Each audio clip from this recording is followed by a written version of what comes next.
La paisible ville de Telluride est nichée dans la majestueuse chaîne de montagnes de San Juan, dans le Colorado. Telluride est une région principalement rurale qui se trouve à 2600 mètres d'altitude dans les montagnes rocheuses. Beaucoup de gens riches sont venus s'installer ici ces dernières années et y ont acheté une maison.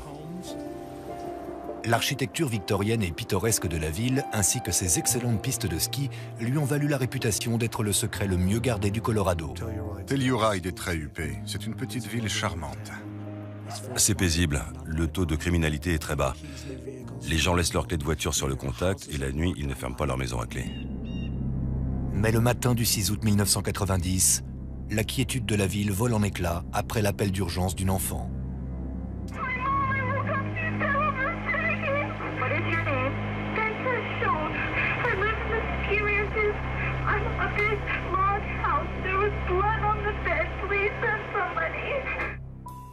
Bente Shawn, la jeune fille âgée de 10 ans, va chercher du secours chez ses voisins. Bente est arrivée en courant. Elle m'a dit « Venez vite chez moi, quelque chose est arrivé à ma mère ». Elle m'a menée auprès d'Eva.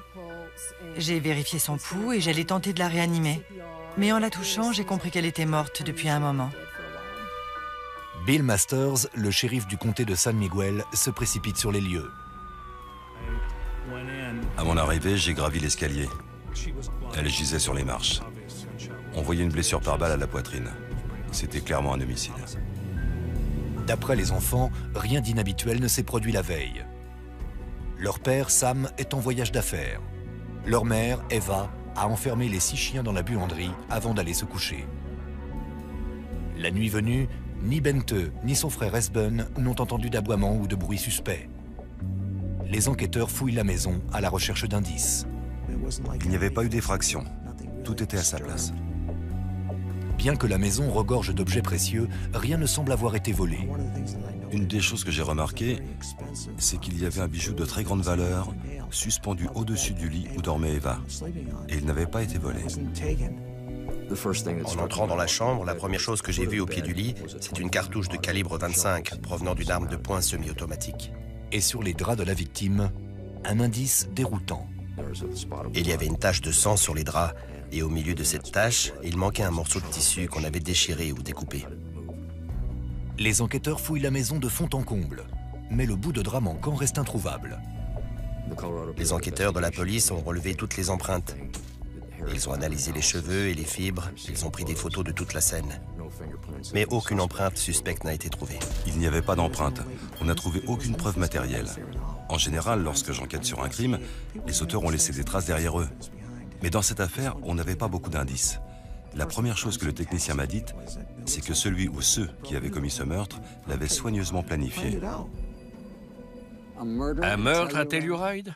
Dans ce village de carte postale, il y a rarement d'incidents plus graves que l'attroupement de quelques curieux autour du chalet d'Oprah Winfrey.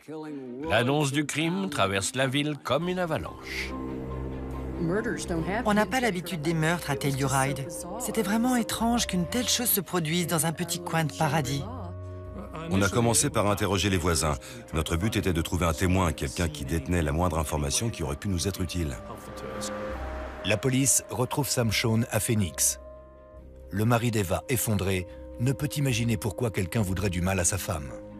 On enquête toujours sur le passé de la victime. J'ai l'impression que c'était une personne pleine d'entrain et séduisante. Eva était originaire de Norvège. Ça se voyait qu'elle était européenne.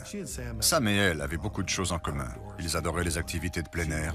Tout le monde appréciait Eva Shawn. Personne n'avait de raison de l'assassiner. Quelques heures plus tard, Sam arrive chez lui. Notre maison était une scène de crime. Il y avait des policiers partout. Et mes enfants étaient terrifiés. Immédiatement, les soupçons pèsent sur lui.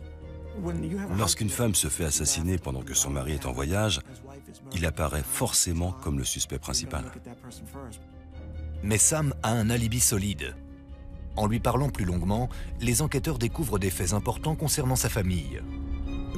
Ils m'ont demandé si on avait des ennemis, si je connaissais des gens capables de faire une chose pareille, ou si on était en conflit avec qui que ce soit.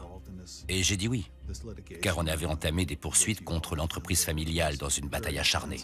Sam informe les enquêteurs que sa famille est propriétaire d'une entreprise de location de camions et de remorques et qu'elle est déchirée par un conflit. C'est là que j'ai découvert qui était la famille Shawn et ce qu'elle possédait. J'ai alors compris que ce serait une enquête délicate. D'après ce que j'ai compris, la famille était divisée en clans. Il y avait le clan dont faisait partie Sam Shawn et qui s'était rangé du côté de L.S. Shawn, le père. L'autre clan rassemblait 2 de ses frères. Ils se querellaient au sujet du contrôle de l'entreprise. Évidemment, quand il s'agit d'une société de plusieurs milliards de dollars, il y a beaucoup d'argent en jeu. D'après la police, il est très peu probable que le crime ait été fortuit. C'était du jamais vu à Telluride. Il n'y avait pas ce genre de violence gratuite. J'ai eu l'impression qu'il devait exister une relation entre Eva Shawn et la personne qui l'avait tué ou qui avait engagé le tueur. On m'a dit qu'il y avait de bonnes chances que ce soit l'œuvre d'un tueur à gages. Ce qui a attisé mes craintes pour la sécurité de mes enfants et la mienne.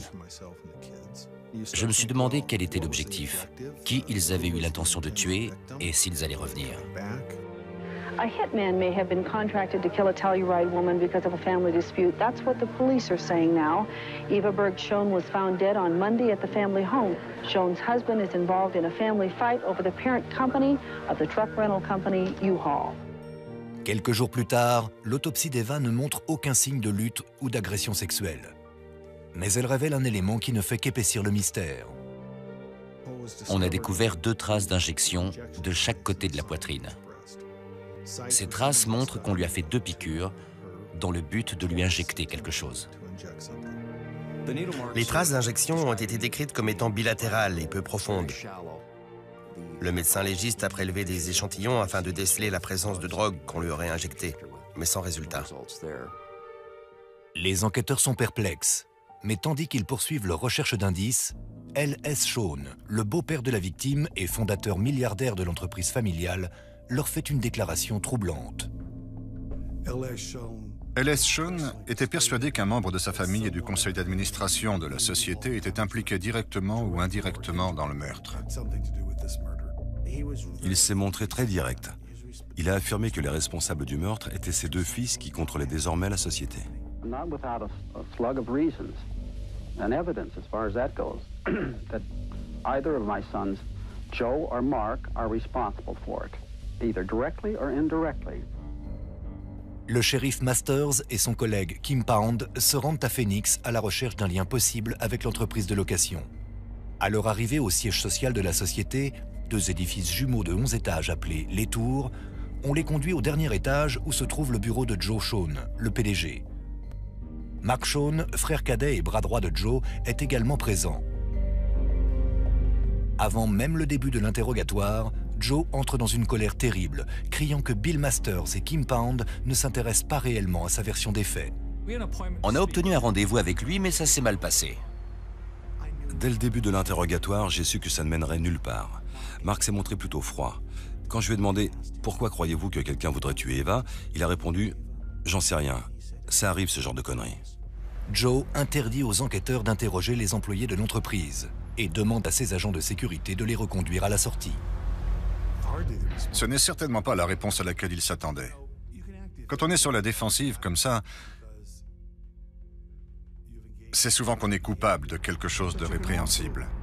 Ou alors on peut afficher le même genre de comportement si on a des raisons de croire qu'on sera accusé à tort. Mais même en tenant compte de ça, leurs réactions étaient des plus étranges. Les Shawn ne sont certainement pas des saints. Mais engager un tueur à gages pour assassiner une femme innocente, c'est inconcevable. Jusqu'à ce que les enquêteurs découvrent à quel point la guerre intestine de l'entreprise familiale s'est envenimée. Durant les semaines qui suivent le meurtre d'Eva Shawn, la police de Telluride se demande si le meurtre pourrait avoir un quelconque rapport avec le conflit familial au sein de leur entreprise de location. Avant la mort d'Eva, la famille était en proie à une violente dispute au sujet du contrôle de cette société pesant des milliards de dollars. C'était un mobile plausible, surtout que les esprits semblaient s'échauffer de plus en plus. Pour éviter que le petit bureau du shérif ne soit dépassé, L.S. Shawn offre 50 000 $ au comté afin de couvrir les dépenses croissantes liées à l'enquête. Il a offert de l'argent au conseil de gestion du comté pour aider à financer l'enquête. J'ai recommandé au conseil de refuser. Il fallait éviter de donner l'impression d'être à la solde de L.S. Shawn, mais le conseil a accepté l'argent. De l'autre côté de la famille, Joe et Mark, qui sont en froid avec leur père et qui dirigent la société familiale, lancent leur propre enquête. 1 ou 2 jours après le meurtre, 2 détectives privés engagés par U-Haul sont arrivés à Telluride. Et ils ont beaucoup insisté pour participer à l'enquête. Pourquoi les dirigeants de l'entreprise ont-ils jugé nécessaire d'engager des détectives privés? Je ne comprends pas. La première chose que ces détectives ont faite, ça a été d'engager un médium. Les détectives privés de la société de location semblent se concentrer principalement sur la récolte d'informations concernant celui qu'ils pensent être le suspect principal, Sam Shawn. Ils répandaient des ragots au sein de la police dans le but de me compromettre. À un moment, ils ont dit au shérif que la nuit du meurtre, j'avais été arrêté par la police entre Phoenix et la frontière du Colorado pour avoir largement dépassé la limite de vitesse près d'une réserve indienne. Mais évidemment, c'était faux. Plusieurs semaines après le meurtre, la police n'en sait pas plus. Tandis que les Shawn s'accusent entre eux à tort et à travers, le conflit s'envenime. Particulièrement parce que Ellis Shawn continue d'accuser publiquement ses fils d'être impliqués. Ellis says he still believes that Mark or Joe Shawn are somehow connected to the killing. It could have been simply that they created an environment where people around them believed that if my son Sam was out of the way, that everything would be fine. Ellis Shawn se doute qu'il ne sera pas invité chez ses fils pour Noël cette année-là. Mais qui est donc la famille Shawn? Et quelle est l'origine du conflit qui a dégénéré à ce point? Les enquêteurs doivent remonter loin dans le passé familial pour le découvrir. Ellis Shawn est un des grands entrepreneurs américains du XXe siècle. Il est de la trempe d'Henry Ford. Comme de nombreuses autres fortunes américaines, celle de la famille Shawn naît de la période prospère qui fait suite à la Seconde Guerre mondiale. Ellis Shawn a eu l'idée de créer une entreprise de location de camions lorsque, peu après la guerre, il a dû déménager avec sa famille. À la fin de son service dans la Navy, il est allé dans le sud de la Californie. J'étais son seul enfant à l'époque. Il avait quelques biens matériels et il voulait retourner vivre dans l'Oregon.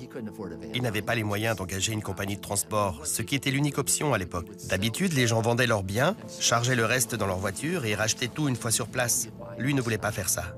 Alors il a créé le concept de location de remorques et en particulier la location aller simple. Avec à peine 5 000 $ et un chalumeau, Ellis Shawn se met à construire des remorques.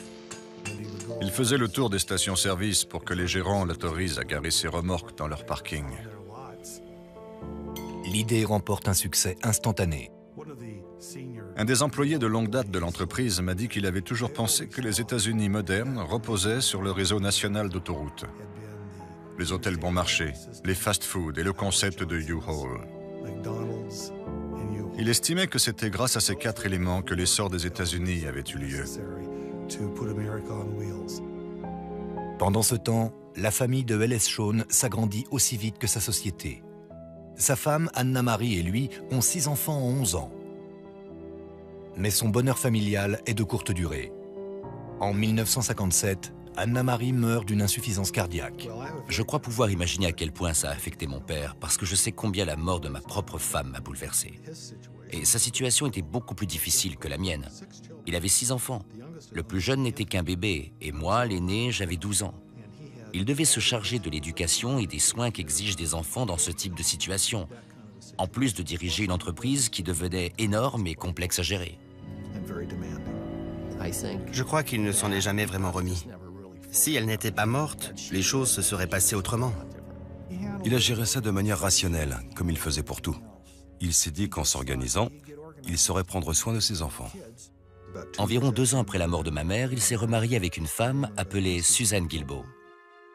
Durant les années 60, Ellis Shawn et Suzanne ont 5 enfants de plus. Désormais, son entreprise emploie des milliers de personnes à travers tout le pays et possède une flotte de près de 50 000 camions et remorques de location. Mais pour Ellis, la famille passe avant tout. S'il a créé cette entreprise, c'était en grande partie pour ses enfants. Il a commencé à offrir à chacun d'eux un pourcentage des actions de la société. Ça ne lui posait aucun problème parce que son souhait, c'était de les voir hériter un jour de l'entreprise. En attendant leur majorité, il votait en leur nom lors des réunions annuelles des actionnaires. Grâce à la générosité de leur père, même les enfants en bas âge deviennent des associés millionnaires dans l'entreprise familiale. Des années plus tard, il regrettera cette décision. Mais pour l'heure, L.S. Shawn offre une vie de château à sa progéniture. Après son second mariage, la famille a mené une vie d'opulence. En 1964, sur un coup de tête, L.S. décide de déménager avec sa famille. Il a fait un voyage à Phoenix et il a beaucoup aimé. Il s'est donc mis à visiter des maisons dans la région. Il a entendu dire qu'une maison de l'architecte Frank Lloyd Wright était à vendre. Il l'a visitée et l'a achetée le jour même. C'était un véritable joyau. Le fait d'habiter cette maison attirait beaucoup de gens. Elle donnait une apparence de richesse et de puissance. Mais la richesse et la puissance des Shawn engendrent des problèmes à la maison. Joe et Mark, les troisième et quatrième enfants, sont insupportables. Ils se conduisent de façon détestable et se querellent fréquemment avec leurs parents, en particulier avec leur belle-mère. Ils se montraient très hostiles et belliqueux. Ils étaient indisciplinés. On m'a décrit Joe comme étant impétueux et provocateur. Il se comportait de façon mesquine. Il s'en faut de peu pour que le comportement de Joe envers sa belle-mère ne devienne violent. À une époque, il était furieux contre elle. On raconte qu'un jour, il a pris une arme à feu et qu'il l'a attendue dans la pénombre. Apparemment, son objectif était de la tuer, mais il ne l'a pas fait. Il a laissé tomber. L.S. Shawn tente de régler ses problèmes familiaux avec de l'argent. Il se sentait coupable de ses absences fréquentes.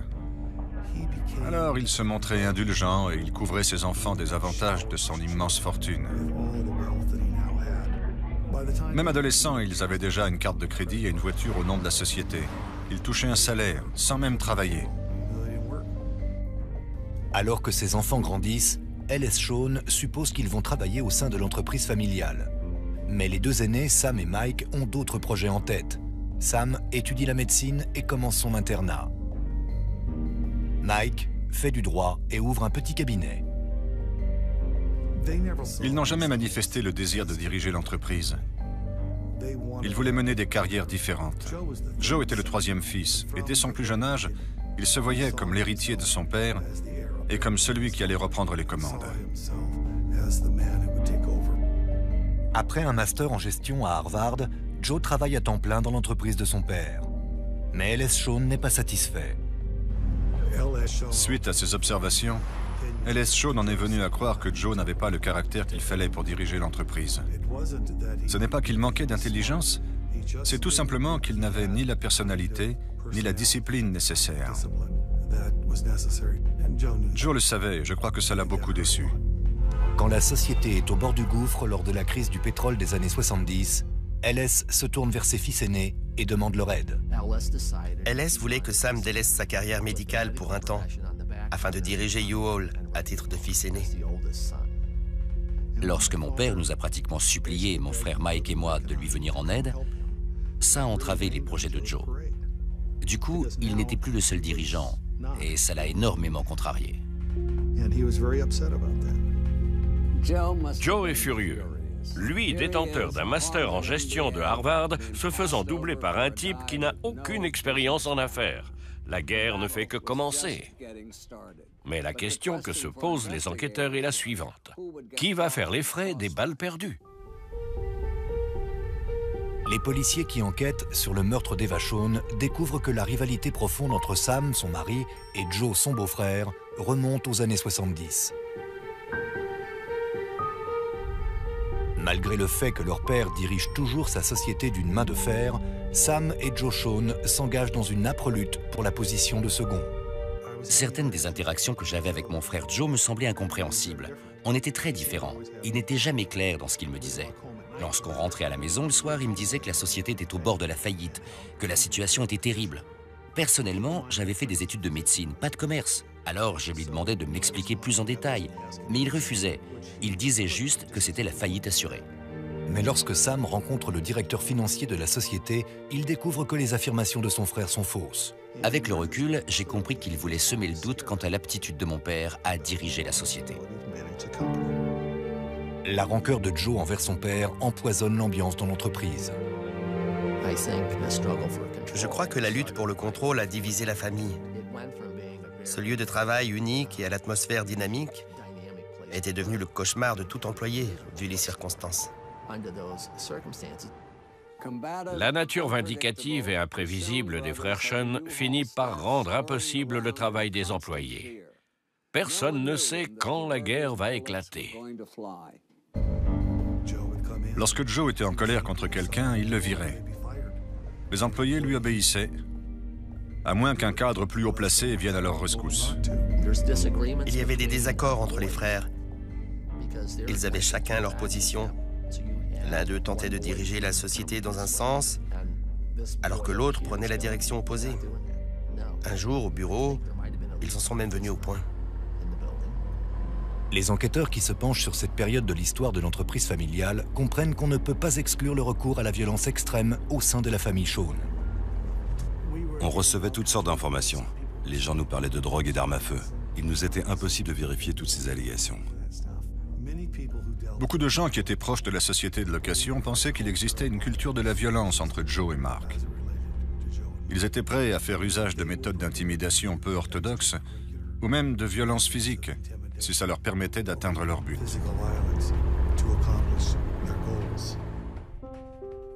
Dégoûté par le comportement de ses frères, les priorités de Sam changent. En 1975, il rencontre une belle Norvégienne récemment divorcée, Eva Berg. En l'espace de quelques années, ils se marient et ont 2 enfants, Bente et Esben. Sam et Eva avaient beaucoup en commun. Ils menaient une vie très active. Elle ne s'était jamais impliquée dans les problèmes de l'entreprise de son beau-père. Elle tentait de rester à l'écart et elle se concentrait sur l'éducation de ses enfants. C'était une personne discrète et assez timide. Elle adorait les activités en plein air et ses chiens. Elle aimait les choses simples. Sam était extraverti. Eva était plus discrète. Elle était douce et gentille. Je les décrirais comme une famille très unie et heureuse. Contrairement à l'harmonie parfaite de son foyer, la vie professionnelle de Sam est de plus en plus conflictuelle.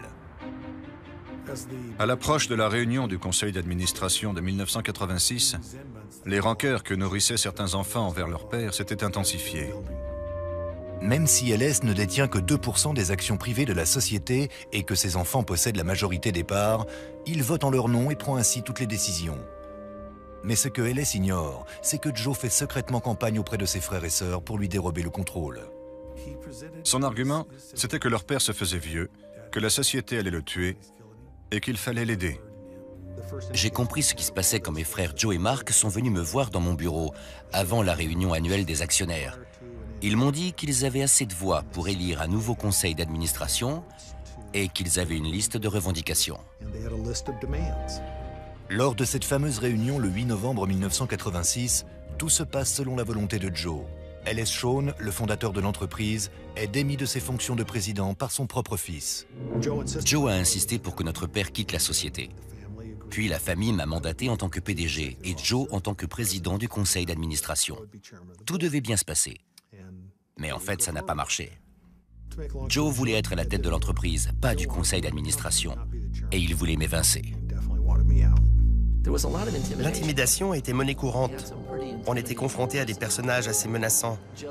Tout le monde savait que Joe et Mark faisaient équipe. J'étais conscient que cette situation familiale était destructive. Je ne voulais pas y être mêlé. Alors j'ai démissionné et j'ai pris la décision d'essayer de me débarrasser de mes parts dans l'entreprise. Mais Joe, à titre de président, interdit à Sam de vendre ses parts. Sam n'a plus qu'un seul recours, faire valoir ses droits au tribunal. Sam, suivi par son père et d'autres membres de la famille, intente toute une série de poursuites judiciaires dans l'espoir de disposer de ses parts de la société familiale. Mais Joe et ses alliés ne se laissent pas faire. Ils ont déboursé plus de 30 millions de dollars pour s'opposer à nos poursuites. Ils n'avaient tout simplement aucun scrupule. Mais les enquêteurs se demandent si cette absence de scrupules peut aller jusqu'au meurtre. Ce sont des gens qui devaient tout à leur père. Dès que l'occasion s'est présentée, ils ont fait tout ce qui était en leur pouvoir pour le détruire. Que ce soit professionnellement, financièrement et tout ce qui s'ensuit. Ils ont agi sans aucun remords. J'en ai conclu que s'ils étaient capables d'infliger ça à leur père, ils étaient certainement capables de bien des choses. Au cours des mois précédant le meurtre d'Eva, la situation est si grave que les employés surnomment les tours de U-Haul le Hilton de Beyrouth. Mais alors que les enquêteurs commencent à avoir une image claire de la famille Sean et de ses problèmes, l'affaire connaît un rebondissement qui surprend tout le monde. Quelques semaines après la mort d'Eva Shawn, l'enquête croule sous une avalanche d'accusations. Sam Shawn et son père Ellis accusent les frères Joe et Mark. De leur côté, Joe et Mark reportent les soupçons sur Sam, par le biais de leur détective privé qui donne des informations au shérif. La version qu'ils privilégiaient, c'était que Sam avait réussi, on ne sait pas trop comment, à se rendre à Telluride à toute vitesse pour tuer sa femme, avant de remettre le cap sur Phoenix et d'y arriver juste à temps pour recevoir l'appel l'informant de la mort de sa femme. Mais la police n'a aucune preuve corroborant cette théorie, ni de mobile qui aurait poussé Sam à tuer sa femme. On n'arrivait pas à trouver de raison ou de mobile, quel qu'il soit, qui l'aurait incité à agir de la sorte. Au même moment, à Phoenix, les enquêteurs sont à la recherche d'indices qui confirmeraient l'implication de l'entreprise de location. On a interrogé beaucoup de gens et c'était particulièrement difficile parce qu'on était constamment confronté à des avocats. Ce n'est pas facile d'obtenir des informations lorsque les employés sont surveillés et que tout ce qu'ils disent est filtré. En définitive, on n'a trouvé aucun lien entre l'entreprise et le crime de Telluride. Pendant la première année de l'enquête, je suis allé au bureau du shérif pratiquement tous les jours. Mais à chaque fois qu'on croyait tenir quelque chose, systématiquement, la piste finissait par ne mener nulle part. Bien décidés à ne pas voir l'enquête abandonnée, Ellis et Sam offrent une récompense de 250 000 $.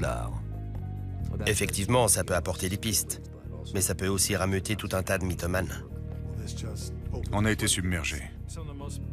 On a reçu des informations toutes plus bizarres les unes que les autres. On recevait des appels de tous ceux qui avaient eu un problème avec U-Haul, comme par exemple un client qui avait loué une remorque dont un des pneus avait crevé. Cette montagne d'appels semblait impossible à filtrer.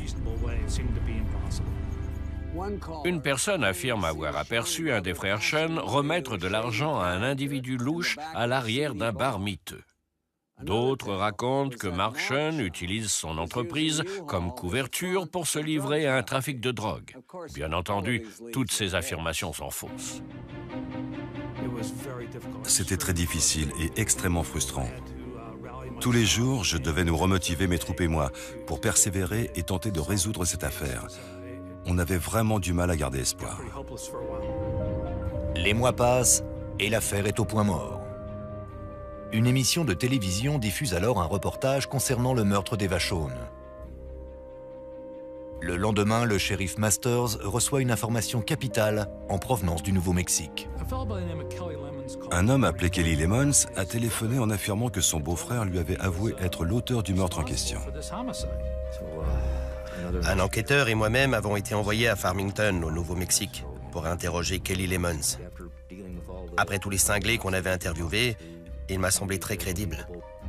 Selon Kelly Lemons, le coupable s'appelle Frank Marquis, un ancien vendeur de voitures d'occasion condamné pour cambriolage et pour viol et qui passe la plupart de son temps en prison. Plusieurs années auparavant, il avait été déclaré coupable de nombreuses agressions sexuelles et d'effractions. Il avait été inculpé et avait fait 10 ans de prison. On a demandé à Kelly Lemons d'enregistrer un appel téléphonique entre Frank Marquis et lui. Kelly. Yeah. Hey, Frank. Hey. What's happening? Hey, that show was on again. They had it on Unsolved Mysteries again. Well, don't worry about it. Kelly Lemons lui a demandé « Tu es sûr de ne pas avoir laissé de traces ?» You sure he can't trace nothing back to you? Absolutely. No gun, no nothing, right? Nothing. I don't want to talk about this. Okay, you know what I mean? En entendant ça, c'était évident qu'on tenait quelque chose. En entendant cette conversation, j'ai su que c'était notre meilleure piste.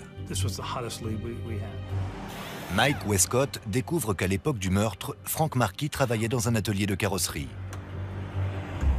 On a retrouvé le propriétaire de l'atelier. Il se rappelait que Frank Marquis ainsi qu'un autre employé, Jeff Beal, étaient allés à Telluride à plusieurs reprises. Les enquêteurs retrouvent la trace de Jeff Beal. Jeff Beal m'a dit qu'ils étaient allés au festival de jazz de Telluride cette année-là. Il a ajouté que Frank Marquis avait emmené une arme de poing de petit calibre qu'il avait empruntée à un collègue de travail. On a retrouvé l'employé en question. Lorsqu'on lui a demandé si par hasard il avait toujours cette arme en sa possession, il a dit oui, elle est chez moi. Inutile de dire qu'on avait du mal à contenir notre joie. L'analyse balistique de la douille retrouvée sur les lieux du crime indique que la balle provient d'un revolver Lorcine de calibre 25. Et évidemment, l'arme qu'on a récupérée était un Lorcine de calibre 25. Mais quand la police teste l'arme, les résultats sont surprenants. Les experts ne pouvaient pas déterminer en toute certitude que la balle qui avait tué Eva Shawn provenait bien de cette arme. Ils ont indiqué que quelqu'un avait limé l'intérieur du canon pour modifier les striures laissées sur les balles. Les enquêteurs pensent que Frank Marquis a délibérément limé le canon pour chercher à brouiller les pistes. On avait un tas d'éléments indirects. On savait qu'il se trouvait en ville et on avait l'arme du crime. Mais le procureur a dit que c'était insuffisant et qu'il lui fallait plus de preuves matérielles. Monsieur Bill nous avait raconté que pendant le chemin de retour vers Santa Fe, Frank avait enlevé certains de ses vêtements et les avait jetés par la fenêtre du véhicule. J'ai demandé à Jeff Bill s'il saurait nous indiquer l'endroit exact. N'oublions pas que les faits dataient de 4 ans. On a donc refait le trajet ensemble. Ils installent Jeff Bill sur la banquette arrière et les shérifs adjoints parcourent les 650 km qui séparent Telluride de Santa Fe dans l'espoir d'un coup de chance improbable. Ils ont passé le bas-côté de la route au peigne fin, aux endroits que Jeff Bill pensait reconnaître. Par le plus grand des hasards, ils sont passés devant un tas de débris empilés par une pelleteuse et des bouts de tissu en dépassaient. Par chance, les enquêteurs récupèrent 2 morceaux de ce qui semble être des vêtements très détériorés. Au laboratoire, on a méticuleusement analysé tous ces morceaux de tissu, un à la fois, jusqu'à ce qu'on trouve enfin un cheveu. Les analyses ADN révèlent qu'il appartenait à Eva Shawn. Je savais qu'on le tenait. J'étais sûr qu'il était coupable, sans l'ombre d'un doute. Quelles étaient les chances qu'une autre personne se soit rendue à Telluride le même week-end avec un Lorcine 25 automatique en poche? Il ne pouvait s'agir que de lui. On savait où il habitait, alors on est allé à Santa Fe et on l'a arrêté. LS et Sam soupçonnent Frank Marquis de n'être qu'un maillon d'une chaîne bien plus grande qui remonte jusqu'à Joe et Mark. Mais malheureusement, les événements ne se déroulent pas comme ils l'espèrent. Maintenant que la police de Telluride a enfin un suspect en détention, elle espère lui faire raconter toute l'histoire derrière le meurtre d'Eva Shawn. Frank Marquis refuse de coopérer. Mais sa façon étrange de se comporter en prison ne fait qu'alimenter les soupçons des enquêteurs. On nous a raconté que Frank Marquis récupérait les sachets de moutarde et qu'il s'en faisait des shampoings. Il restait là, ruisselant de larmes. On avait obtenu un mandat pour un prélèvement de cheveux en vue d'un test ADN. En prison, une légende circulait selon laquelle la moutarde modifiait l'ADN. Reste à savoir pourquoi une personne innocente ferait une chose pareille. Quelle que soit l'importance qu'on accorde aux soins capillaires, les personnes innocentes ne se badigeonnent pas les cheveux de condiments provenant de la cantine de la prison. Frank Marquis refuse peut-être de parler, mais ce qui est sûr, c'est qu'il sait quelque chose. Il avait été accusé, arrêté et placé en détention.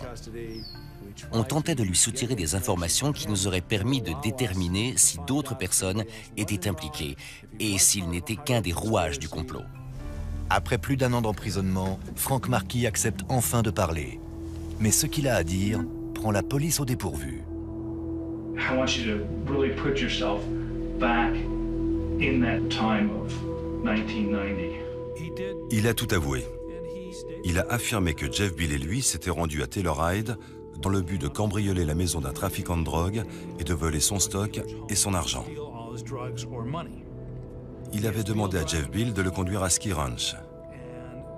Puis, il avait décidé de marcher dans le quartier et de cambrioler toutes les maisons qu'il pourrait.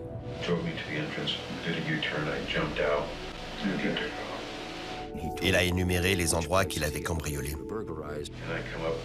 the back side of the house. I went into the bedroom because I figured that's where everybody hides their valuables. I found 2 cameras. Puis il nous a dit qu'il avait pénétré dans la maison d'Eva Shawn.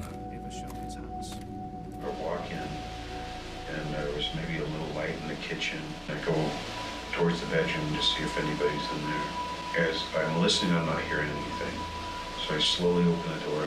Ms. Shawn is sitting up in bed, reading a book.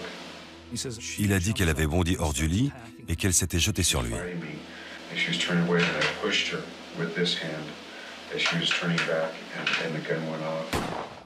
Elle était tombée sur le lit, puis elle s'était relevée, avait fait quelques pas et s'était effondrée dans les escaliers. Dans le but de corroborer les aveux de Frank Marquis, la police interroge les propriétaires qu'il prétend avoir cambriolés cette nuit-là. On a été en mesure de confirmer que les cambriolages dont Frank Marquis s'accusait avaient bel et bien été rapportés. Il y avait même une maison où il affirmait avoir volé des objets, mais la police n'en avait pas été informée. Lorsqu'on a interrogé ces gens, ils ont dit qu'ils s'étaient juste demandé où étaient passés leurs bibelots. Sa déclaration était donc véridique. Le témoignage de Frank Marquis concordait parfaitement avec quelqu'un qui s'adonnait à des cambriolages au hasard. Un tueur à gages ne va certainement pas perdre son temps à visiter les maisons du voisinage. La police interroge Frank Marquis pendant plus de 12 heures, sans qu'il n'implique qui que ce soit d'autre dans le crime qu'il a commis. Si M. Marquis avait pu affirmer que ce qu'il avait accompli faisait partie d'un complot à plus grande échelle, ça aurait été dans son intérêt de nous en faire part. Les informations qu'il nous aurait fournies auraient joué en sa faveur. Or, il n'a jamais rien dit en ce sens. Je ne connais aucun criminel qui passerait quelques heures en prison, et encore moins 20 ans, s'il avait la possibilité d'accuser quelqu'un d'autre pour s'en tirer. Mais il ne l'a pas fait. Selon la police, les déclarations de Frank Marquis correspondent également à la scène de crime. Le meurtre n'était donc pas un assassinat commandité. J'ai pris conscience qu'effectivement, les preuves correspondaient à un crime gratuit. J'ai mis du temps à m'en rendre compte. À la lumière de ce qu'on sait aujourd'hui, ce meurtre a été commis dans le chaos le plus complet et n'était aucunement prémédité. N'oubliez pas qu'au départ, tout le monde est convaincu que le meurtre d'Eva est l'œuvre d'un tueur professionnel, le genre de personnage qu'on trouve dans les romans policiers. Alors qu'en réalité, l'assassin est un escroc à la petite semaine qui a parcouru des centaines de kilomètres pour cambrioler le chalet des Shawn. Mais en ce qui concerne Sam et son père, l'affaire est loin d'être classée. En novembre 1994, Frank Marquis plaide coupable d'assassinat et se voit condamné à une peine de 24 ans de prison. Mais malgré ses aveux sous serment, Sam Shawn et d'autres sont encore persuadés que la société de location est impliquée dans l'affaire. Ces affirmations, selon lesquelles son intention était de cambrioler la maison, ne tiennent pas debout. Il y avait 6 chiens, 3 enfants, une femme et une voiture dans l'allée. Il y avait des lumières allumées au rez-de-chaussée et à l'étage. C'est complètement invraisemblable. Lorsqu'on l'interroge sur les traces d'injection qu'on a relevées sur le corps d'Eva, Frank Marquis affirme qu'il ignore leur provenance. Le mystère des traces d'injection demeurait entier. Je n'avais aucune idée de ce dont il s'agissait. J'avais beaucoup de mal à trouver une explication logique justifiant leur présence. Sam émet sa propre hypothèse. Je suis médecin. Alors évidemment, je connais les médicaments et j'y ai accès. J'ai aussi accès à des seringues. Si on avait tenté de m'impliquer dans le meurtre de ma femme, ça aurait été une façon d'y parvenir. Une autre question demeure sans réponse. Qu'est-il advenu du morceau de drap manquant? Selon Sam, cela fait partie du coup monté visant à l'accuser du meurtre de sa femme. Un bout de drap ensanglanté avait été découpé. Encore une fois, si quelqu'un cherchait à me faire accuser du meurtre, ça aurait été une preuve confondante à placer chez moi. Je soupçonne que le but de tout ça était de m'incriminer, mais que les choses ne se sont pas déroulées comme prévu. Lorsque les policiers et les procureurs sont chargés d'une affaire médiatique, ils subissent énormément de pression pour l'élucider. Frank Marquis est alors un cadeau du ciel. On décide d'ignorer les traces d'injection et le morceau de drap ensanglanté. On oublie tout ce qui ne colle pas et l'affaire disparaît. Ils étaient persuadés qu'il devait exister un lien avec l'autre clan familial. On a cherché, mais on n'a trouvé aucun indice qui pouvait impliquer les 2 frères dans cette affaire. Frank Markey est responsable du meurtre d'Eva Shawn. S'il a assassiné cette femme, c'est tout simplement parce que c'est un criminel pathologique. Il a avoué. Aucun doute ne devrait subsister. Mais les années d'amères disputes, de poursuites onéreuses et d'accusations véhémentes ont causé des dommages. La famille Shawn est divisée à jamais. Parallèlement à l'enquête sur le meurtre d'Eva Shawn qui prend fin, la guerre judiciaire de 10 ans qui a opposé la famille pour le contrôle de l'entreprise de location arrive à son terme. On a gagné. Le jugement a été prononcé en notre faveur. On a réussi à prouver que ce qu'ils avaient fait était illégal. D'après le jury, mon frère Joe avait eu des intentions néfastes et avait cherché à nous nuire. Le tribunal condamne la société familiale à verser 1,5 milliard de dollars de dommages et intérêts au groupe représenté par LS et Sam, montant réduit par la suite à 462 millions de dollars. La société et ses dirigeants, dont Joe Shawn, se déclarent en faillite. On en avait tous assez. On s'est tous dit, pitié, allons-nous-en le plus loin possible de toutes ces histoires. En octobre 1999, LS Shawn meurt à Las Vegas lors d'un accident de voiture que la police estime être un suicide. Aujourd'hui, Joe et Mark Shawn dirigent toujours l'entreprise de location de camions et de remorques.